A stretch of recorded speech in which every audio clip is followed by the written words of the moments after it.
Kryeministrin e Republikës së Kosovës, zotri Albin Kurti, që ta merr fjalën.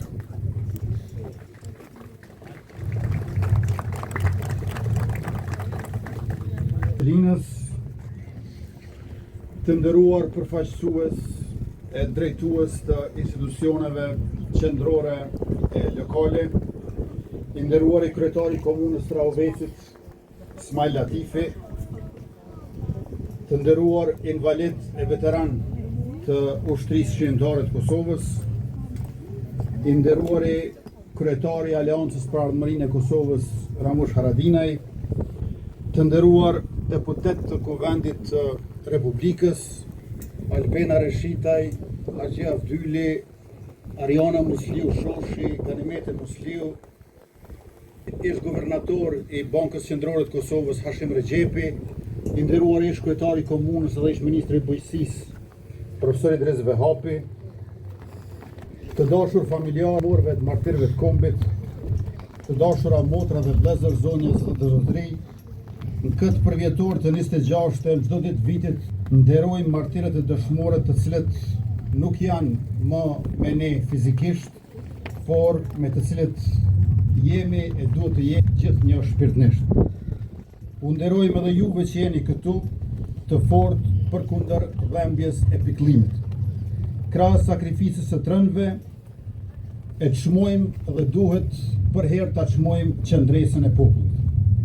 26 vite më parë, rreth orës 9:30 të mëngjesit, rreth 500 ushtarë të Serbisë hynë Selin nga 4 drejtimet.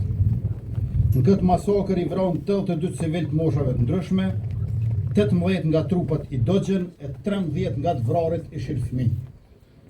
I kujtojmë me dhimbje Albanin, Bledarin, Besartin, Altinin, Albulenën, Suzanën, Burbuqen, Ramazanin, Mejremen, Gzimin, Bedrushin, Albanin, si dhe Almën, e cila ishte vetëm 18 muaj.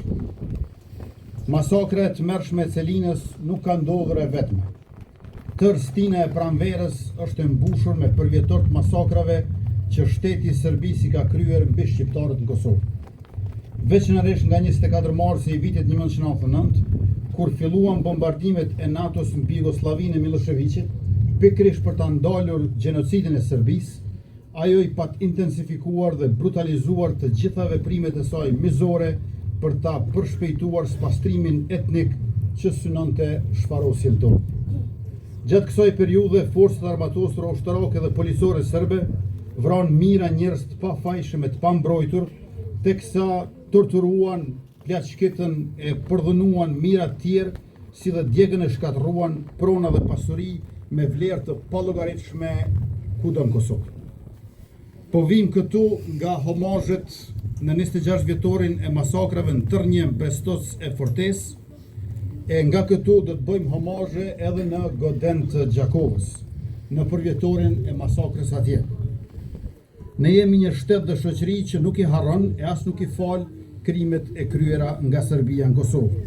Jemi republika që dita ditës po e kompleton infrastrukturën institucionale dhe ligjore e po i rrit kapacitetet për t'i adresuar krimet e kryera gjatë luftës. Jemi të vendosur në rrugën e drejtësisë, sepse shteti i Serbisë dhe kriminalët e luftës nuk do të mund të shpëtojnë përgjegjësive institucionale për krimet dhe gjenocidin e kryer mbi neve shqiptarët e Kosovës. Të dashura motra dhe vëllezër, nën peshën e kujtimeve të rënda, si popull kemi zgjedhur të jemi të bashkuar në dhembje, por edhe në shpresë. Ne kemi mbijetuar dhe kemi ndërtuar jetën e re në Kosovën e lirë.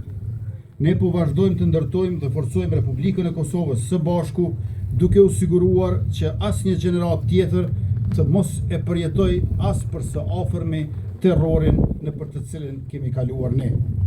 Siguria dhe demokracia, zhvillimi dhe reputacioni i vendit tonë janë lartësuar, zgjeruar e thelluar dhe janë dëshmi se si çlirimi, ashtu dhe pavarësia ja kanë vlejtur fort. Dim se ku shkojmë, sepse e dim nga vim, përkulemi me shumë dhembje, dashuri dhe krenari para kujtimit të gjithë vrarëve, rënjën e tyre me fleme, me sakrificë e kemi udhërrëfim se si të ecim përpara. Të rënët për liri nuk do t'jenë kur të haruar, i përjetshëm qoftë kujtimi për ta. rroftë qoftë kombi ynë liridashës e Republika jonë përparimtare. Lavdi.